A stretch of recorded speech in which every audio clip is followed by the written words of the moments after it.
High, good morning. চলে এসেছি আবার নিউ ব্লগ নিয়ে। আর আজকে হচ্ছে ফ্রাইডে, আর এখন বাজে 10টা, দেখি দেখি, এখন বাজে 11টার কাছাকাছি, মানে 10টা 40। আর এতক্ষণ বিছানায় শুয়েই ছিলাম, ভালো লাগছিল না উঠতে। তো এবারে উঠে ভাবলাম না, এবারে কাজটা সেরেই নিই, কারণ আমার হাজবেন্ড রাত্রে নাইট ডিউটিতে গেছিলো, সেও ঘুমাচ্ছে। তো ভাবলাম না, চট করে রান্নাটা করি, তাই একটু চাটা খেয়ে নিই। আর চায়ের সাথে দেখো ডোনাটস নিয়ে এসছে, ওইটা দিয়ে এখন খাবো। আর আজকেরও দেখাতে চাই আমি সারা দিন কি কি করলাম, বিশেষ করে কি রান্না করলাম। দেখো আবার সেই স্যালমনের হেড নিয়ে চলে এসেছি। আর এদিকে চিংড়ি মাছ ভেজানো আছে। তো স্যালমনের হেডটা খুব বড় হয়ে গেছে আগের বারের তুলনায়, তো এটা অর্ধেক করে আর হাফটা রান্না করব। আর বাইরেটা আজকে খুব রোদ্দুর উঠে গেছে আজকে। তো দেখা হচ্ছে আবার রান্নাতে, চলো। প্রথমে কড়াই গরম করে তেল দিয়ে দিলাম, তাতে পরিমাণ মতো জিরে ফোড়ন দিয়ে দিলাম। এরপরে আমি আদা রসুন বাটার পেস্টটা দিয়ে দেব।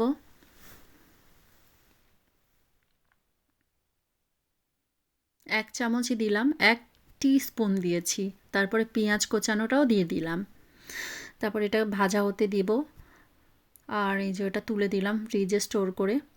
আবার একটু পরিমাণ মতো নুন, একে একে সব মশলাগুলোর পরে দেব। একটু লঙ্কার গুঁড়ো, আর লঙ্কার গুঁড়োটা আমি অল্পই দিচ্ছি। তেলও অল্প দিয়েছি, কারণ স্যালমন থেকে প্রচুর পরিমাণে অয়েল বার হয়। এরপরে আমি হলুদ গুঁড়ো দিয়ে দেব, খুব বেশি একটা মশলা আমি ইউজ করি না। তারপরে চিনি দিয়ে মশলাটাকে কষতে থাকবো। টমেটোও দিয়ে দেব।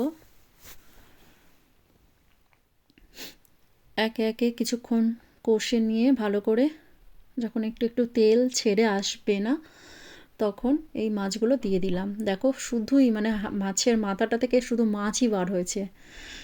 আর খুব টেস্টি, অনেকটা ইলিশ মাছের মতো খেতে। আমাদের তো ওইদিকে পাওয়া যায় না, ইন্ডিয়াতে খুব একটা আমি জানিও না কোনোদিনও। এখানে এসেই এই ট্রাই করলাম দুবার। আর খুব দাম, এখানে $45 কেজি।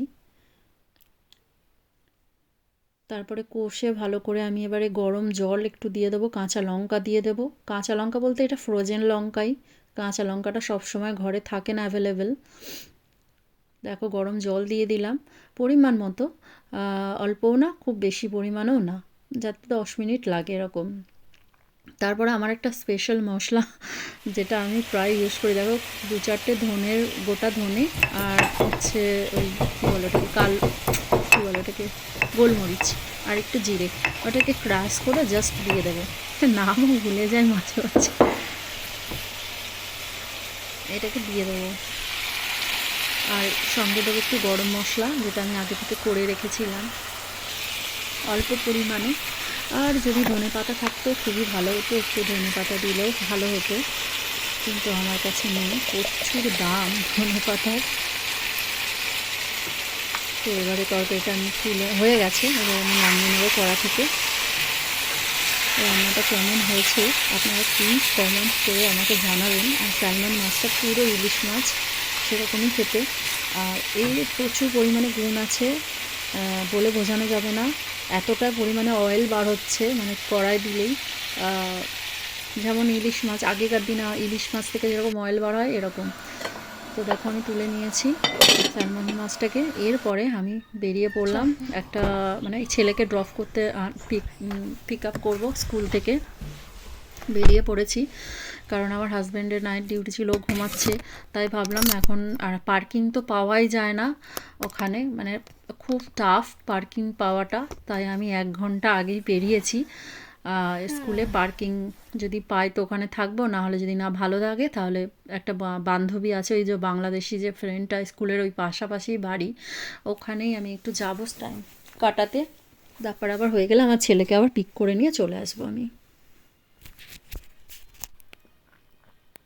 তো গাড়িটা আমি রিভার্স করছিলাম, কারণ একটু ব্যাঁকা আছে জায়গাটা। দেখতেই পাবে, এই যে এটা সোজা রাস্তা, এটা সোজা। এটা সোজা যাবো না, রিভার্সেই ব্যাক করে আসবো। পিছনে রাস্তা, সামনে আবার একটা আছে। এই যে বেরিয়ে পড়েছি স্কুলের রাস্তায়। আর এই রাস্তাগুলোতে 60-তে চালাতে হয়।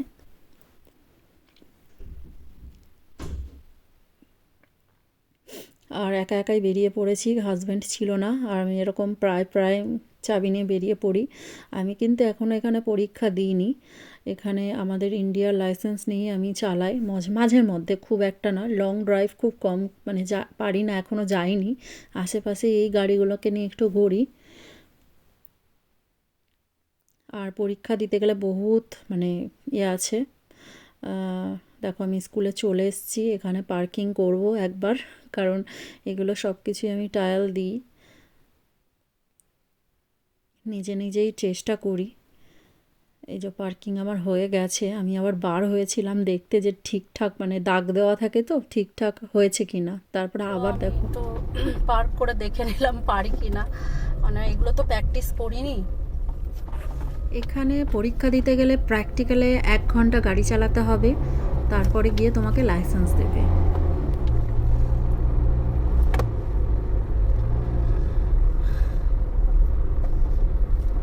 তো আমি যাব লেফট সাইডে, পিছনেও গাড়ি নেই।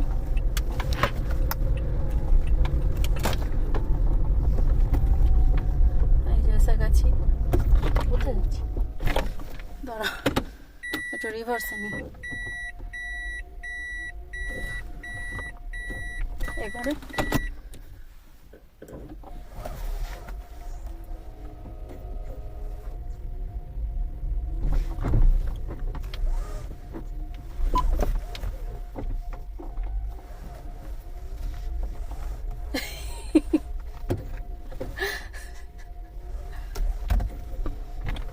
সামনেই দাঁড়িয়েই ছিল, তাই হাসলাম একটু।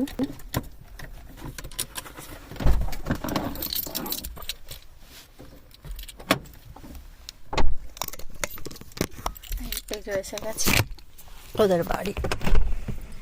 আমার হাজবেন্ডে জানেও না যে আমি গাড়ি নিয়ে চলে এসেছি। দেখি, রাখছি। হাই, কি রে এটা? এটা কে করেছে? আমি ওই দেখি, ওয়াও, আজকে কি ছিল? Super day. Super day? No yellow day.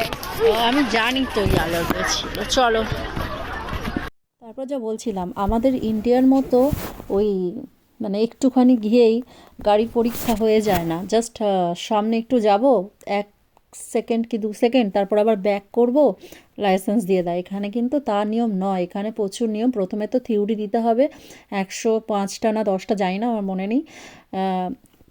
ওটা দিতে হবে থিওরি, তারপর ওটাতে পাস করলে তারপর আবার প্র্যাকটিক্যাল 1 ঘন্টা চালিয়ে দেখাতে হবে, তারপরে গিয়ে লাইসেন্স দেবে। আর এই যে স্কুল থেকে চলে এলাম, আর এই যে পটল চিংড়ি করেছি, আর এই যে মাছের ঝালটা, আর ওর জন্য একটা ডিমে ভেজেছি, বলছে খাবে না। ঘোরাফেরা করছে ওদিকে। তো ভিডিওটা না আর বেশি বাড়ালাম না, দেখা হচ্ছে আবার নেক্সট ব্লগে। Bye bye, tata. মানি চলে আয়।